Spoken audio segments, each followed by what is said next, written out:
good late night to everyone on the snowy peak of Old Smoky Butte.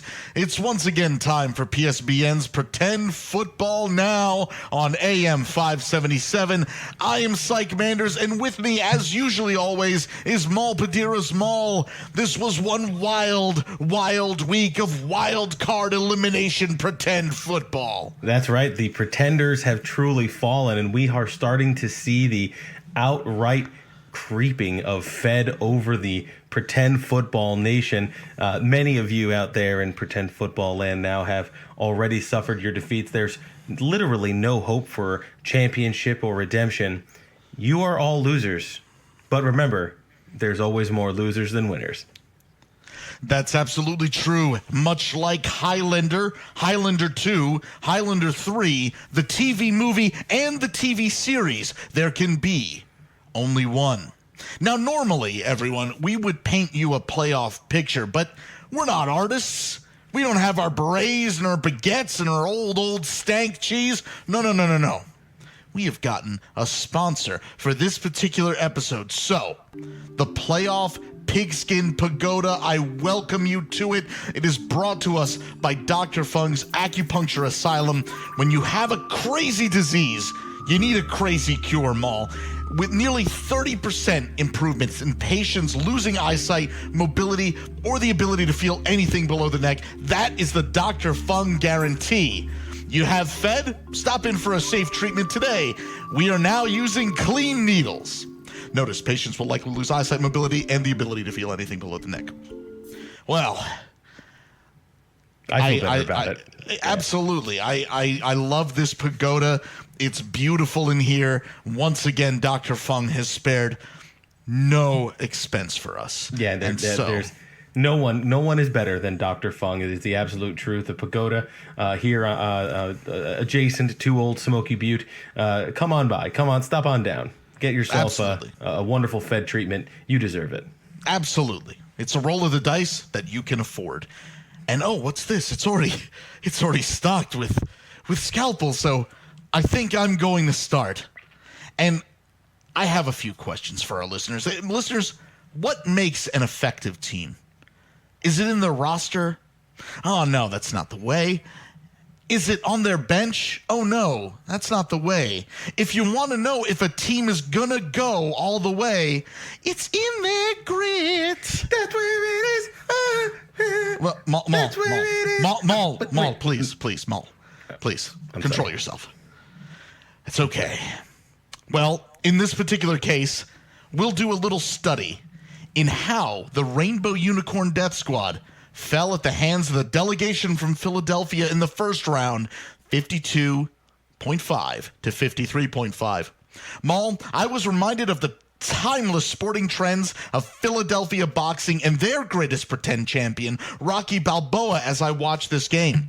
The Rainbow Unicorn Death Squad threw everything that they had at the Philly forces, but it just was not enough to ensure victory. Outlast, endure, and dig deep did Philadelphia. Well, the Death Squad was led by Adrian the Children's Lament Peterson, scoring well above his 8-point prediction, up to 15 pretend points. Tyler Boyd also managed to overscore with a 13.5 effort on the field. Drew Brees, he was looking pretty old out there with an 11-point effort in a disappointing game that should have seen him score at least 19 pretend points. Perhaps they lost their nerve after that with disappointing efforts from Jameson Manhattan Clam Crowder, 2 goose eggs from longtime vagina flower Ted Ginn Jr. and the Patriots defense. Le'Veon Bell needed 8 points with Kaimi Fairbairn kicking up a paltry 4 points. Even so, this seemed enough to defeat Philadelphia, but the Fanatics would not be denied the right to burn their own city to the ground in celebration. Ryan Tannehill led that way with 13-point effort, well off his nearly 16-point projection. Dalvin Cook also underperformed for Philly. He scored 10.5 out of a projected 13.5 points. In fact, by the numbers, Philadelphia's team was plagued by slipshod performance. Melvin Gordon putting out 11 points out of a projected 14, with A.J. Brown and Randall Cobb seemingly slightly off their games, and Young Ho, the living mystery coup, adding only a pair of points to the total. The Bears defense managed to add 5 to the scoreboard out of their near 9-point projection, and Evan Engram was started even though his foot was still wrapped up like a Philly taco, and he just simply warmed the bench. Coach Onyx, however, proved the more prophetic coach in choosing his lineup, and as the buzzer sounded to end the game, the Death Squad could only look on in terror as the scoreboard settled into the damning final numbers. This win was a truly mystifying one. Coach Onyx's bench managed to score 63 points. There was gold on that pine, but he left it there to collect dust. But he didn't need Kansas City's 23-point effort. He didn't need Dak Prescott and his 24 paltry points. He had Evan Engram out there for some goddamn reason. Any way you slice it, Maul, even with my scalpel, Coach Onyx managed some true wizardry out there, and he advances in the playoff bracket with this truly sorcerous win.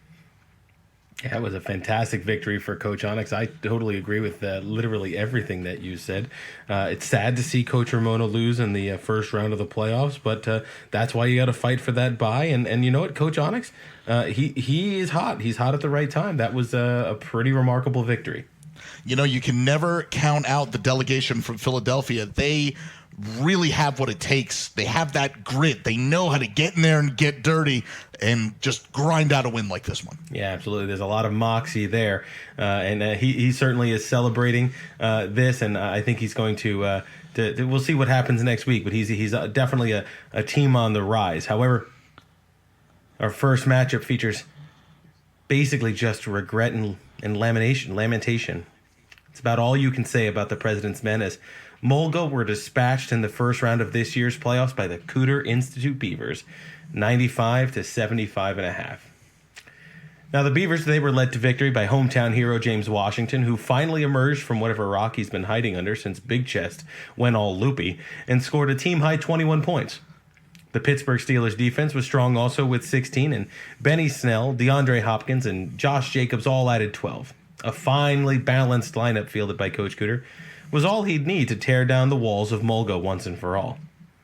Coach Crawford, he decided to skip this week. It's all sunshine and tropical drinks for the coach, but his team battled on. New fantasy most valuable pretender Lamar Jackson led the charge per usual with a game-high 24 points, and Deebo Samuel was respectful with 13 more. However, the rest of the squad, well, they got knocked out.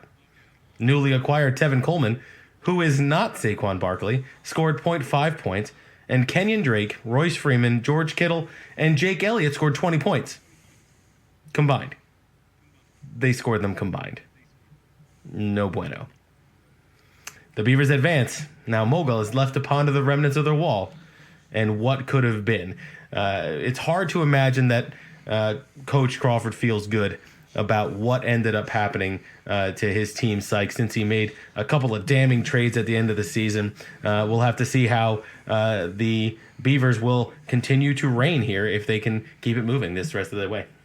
Sure, absolutely. And from what I've heard from the Mulga press team, they did say that, Coach Crawford did check himself into a hospital, and he emerged possibly the most healthy human being living and breathing on the face of the planet. Even though there was some complaint of Fed, it's very murky. But then again, you can't trust news coming out of that camp. That's true. The media team there for Mulga, always a little bit of subterfuge, a little bit of peculiarities. But hey, you do what you have to do. He worked his way into the playoffs. That was better than 4 other teams could say. But he's packing it up. He's dealing with his strong dose of Fed, and now we have to contend with the Beavers, a former champion, trying to raise themselves back up to prominence. Most certainly indeed. That is a land of glory for the Cooter Institute Beavers. But from there, we're going to travel to the mutant lands of Lakehurst, where their most prominent billboard is a cartoon turd holding a roll of toilet paper.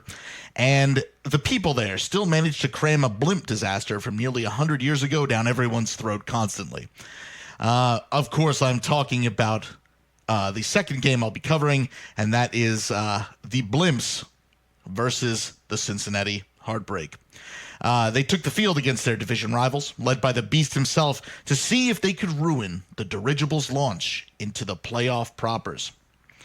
Well, the Heartbreak, they came to play. They were led by Devontae Parker, who scored a daunting 32.5 points to set the watermark of Cincinnati's efforts, with Jacoby Slow Smoked Brissett adding 14 to that total. However, the Heartbreak seemed to have a case of heartburn, with low-effort play coming from Will Fuller, Terry McLaren, and Christian Captain Kirk, who only managed 5 points between all three of them. That was a combined effort of 5 points. Miserable. Harrison Butker's feet managed 8 points, and with the Minnesota Vikings D's 5-point efforts, the total was 74.5 points out of a projected 90 for the Beast. Coach Medeiros and his dauntless dirigibles, they did not hold back this week, with James White's fantastic 32-point total added to titanic efforts by Mitchell Trubinsky, who put up 25 points, Kenny Galladay sliding into the spotlight with 25 points himself. Austin Elliker rumbles for 14 points, and Will, I don't put the extra L in my name because I don't need it, Lutz, educated feet, scoring a very erudite 14. Jonathan Williams, however, was a disappointing drag. He only scored 2.5 of his possible 12.1 per 10-point projection. But all in all, the dirigibles soared high in this game as Coach Paul, the Southern Dandy Medeiros, piled up 128 points out of a projected 88 points like he was at a goddamn family-style deli. However, we're talking points, not pastrami here. And unfortunately, even with some of the standouts on the Heartbreak bench, and Duke Johnson 16 points, Jack Doyle 16 points, and Nyheim Hines 11, the Heartbreak could only be heartbroken in this playoff loss. Dirigibles 128 versus the Heartbreak 74.5. The Heartbreak season comes to a close here, and with a commanding 128 points, the Dirigibles managed to reach those fabled heights of the highest scoring team in this round of playoff action. You know, there's something special about those Dirigibles. When all the chips are down and when they're backed up against the wall, they just open up those blimp hangers and they tend to soar, don't they? Well, they certainly do, but the thing about the blimps, I'm sure that Coach Medeiros wishes that these 128 points were saved for later on in this pretend playoff season, because there are some tough games and tough roads ahead. You don't want to score all your points too quickly. You don't want to put too many points on the board if you know, because you can't save them. You know what I'm saying? You can't pack them up. And the thing about the blimps is, once they catch fire, they just go up in smoke, and it's a sad sight. Oh, the humanity. Absolutely. We've seen it happen before. Indeed we have. And you know, it's an old tale. It's an old song that we just keep singing. They just keep right on singing it there in Lakehurst. And kids, that is true. Kids, I'm also here to tell you another little story about what happens when you stick all your pretend hopes and dreams into one bad lineup. No, I'm not talking about Eric Menzie, but the Roswell 51ers, where Coach Sean Martin decided to start not one, not two, not three, but 4 Jacksonville Jaguars en route to a devastating and disappointing loss to Giggity 110 to 56.5. Now, the 4 horsemen of the Shamepocalypse, as they will be forever known, were Leonard Fournette in his 12.5 points, Chris Connolly in his 7, kicker Josh Lambo, not the stadium, and his 3 points, and the pièce de résistance, Nick Foles, and his negative 3 points. Yeah, that was it. It was basically lights out before it even began. The forward thrust, Giggity, of Coach Cook's men would not be stopped. Tom Brady scored a massive 26 points, and Julian Edelman amassed 21. Those two, alongside of Cortland Sutton's 21, were more than enough to seal the fate of the 51ers as they went along to the rest of the game. They captured all of the Roswell aliens and dissected them with extreme prejudice. Now, the Fed has taken over poor Coach Martin's body as we speak. Rot and dread and misery abound. Now, for former league champion Giggity, this is but one step on his road to redemption. I'm very intrigued about that team Giggity Giggity and what they're going to do in their next round of playoff action. They take their 110 points, which were the second highest total among all teams this week, and they have a matchup next week against the friggin' Luxacs. How do you see that matchup, Sike? Well, I will tell you that, Coach Shooter does have a tendency to just blow a team out of the water. And then the very next week just seems to just hamstring his own efforts. I mean, the Luxacs have had their bye. They're rested. They've had to have mentally prepared for this particular pretend challenge. And I think that the Luxacs are going to carry the day.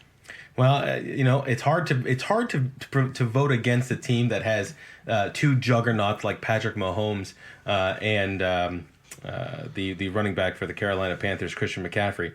So I'm with you. I'm taking the Luxacs. I think Giggity Giggity's run ends here, and those Sacs going to be moving on here into the semifinal.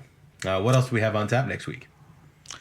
Well, let's see here. My notes are all. Who did this? Is this Craig? Did this?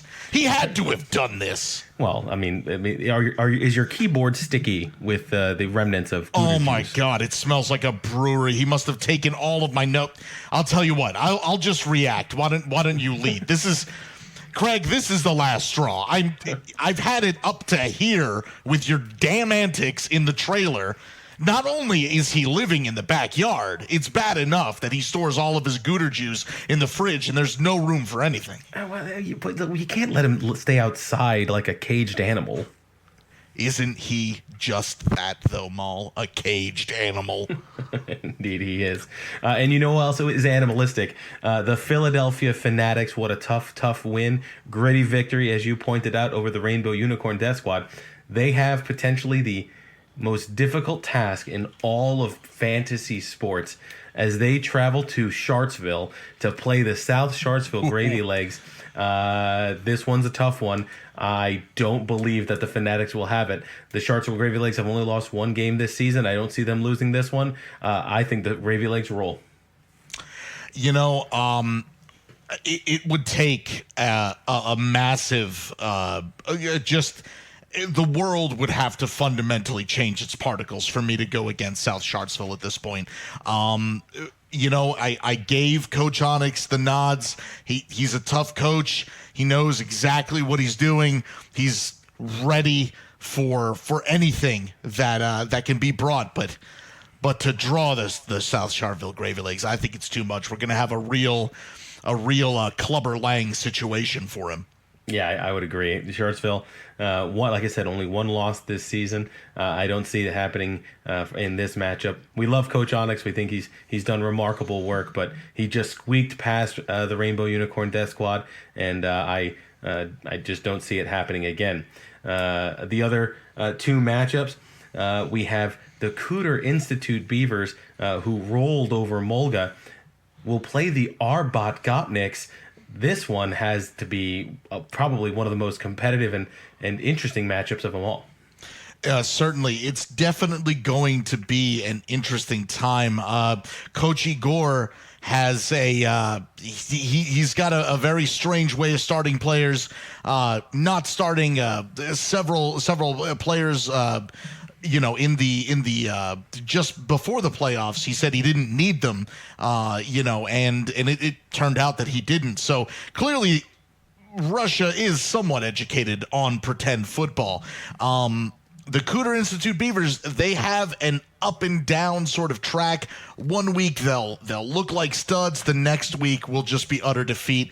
I don't know. The Gopniks do have that tendency to drop the ball when it comes to these important games, but we'll see if they can go. I've got to go with my gut, though. I'm going with Mother Russia in this particular game. Yeah, that's a really tough game to handicap because these two teams are definitely talented top to bottom. As you mentioned, Coach Igor, he seems to be playing a different playing the pretend game at a different level. He's cerebral and he is always thinking, meanwhile, Coach Cooter of the Cooter Institute Beavers basically just mopes about Mr. Magoo style and just kind of feels his way through. And sometimes that's the way it has to be. I'm taking the Beavers. I think that Magoo takes it to the house here, and we'll see the Gopniks fall. But it will be very entertaining, and I believe these teams will only be separated by, maybe 10 points in the end. Yeah, we'll definitely see. Oh, there, I left the sheet under my seat there. Well, let's move to the last game, shall we?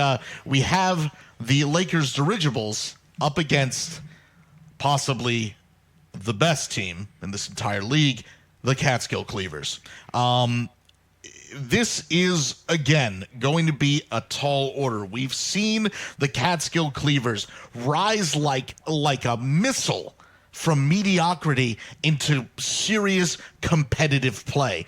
Week after week, they've managed to make the right decisions, and I don't know if the Dirigibles can keep up with the pace that they've been setting. As usual, Sike Manders, Catskill Cleavers. Yeah, this is an interesting and a really interesting matchup. These two, this is the second consecutive divisional game for the Dirigibles in the playoffs. That's unheard of by pretend football standards, and I think that the fact that these two teams know each other so well, the fact that they have seen all of the tricks in each other's playbook, that has to work to the advantage of the lesser skilled team, because sometimes when you have all of that skill, you overthink things and you make those types of decisions that hurt you. And that could be what happens in this particular instance for Coach Joe Pfeiffer. He's so skillful. He's immaculately talented, and he has such a massive brain on his shoulders. It just makes for an easy punching bag for everyone here in pretend football. You say best team, I say worst team, but that's not even the half of it. The Dirigibles will have to come with a colossal effort to beat the Catskill Cleavers. I don't think they have it. I'm going to say Cleavers to win. They're going to go on, and I think in the end, the Cleavers are probably the team to beat. I will say so. What a weight off of Coach Joe Pfeiffer's shoulders, however. His hated enemy, the biggest threat coming into this season, the Rainbow Unicorn Death Squad, limping out of whatever alley that they crawled out of, only to be defeated. He must be elated right now. I mean, maybe he'll slip up. Maybe he'll make a mistake because he's so relaxed. We'll see. Yeah, it could be very interesting. I mean, obviously, he's seen a lot of his own personal demons already drop like flies. The Cincinnati Heartbreak, right? Coach Dan Swanson, that's a long-time nemesis of his. Coach Ramona Swanson, another long-time nemesis of his. Even, though he didn't make the playoffs, Coach Kylan Swanson, another player that he mentored for years and years. There are still some tough hurdles ahead, but this is going to be a fantastic week of pretend football, and I really can't wait to get our hands on it. Absolutely. This next week cannot come swiftly enough. I am ready for all the pretend football. This is what I live for. The Playoff Pagoda it's just in full effect with me. That's all I've got to say. So, I mean, for you, Maul, let's grab a quick word of the week. The word of the week this week is preparedness. You got to be ready for anything when the playoffs come, and playoff preparedness and pretend sports is really what it's all about. That's absolutely true. At this point in the game, you start misreading the headlines. You start not paying attention to those players that are going to be playing in your games, the people who are going to be handling that pigskin. If you make one mistake, you're going to pay for it now. There's no going back. Wow. Absolute truth. Most certainly. Well, from all of us here at PSBN Studios, from the top of Old Smoky Butte, this has been Pretend Football Now.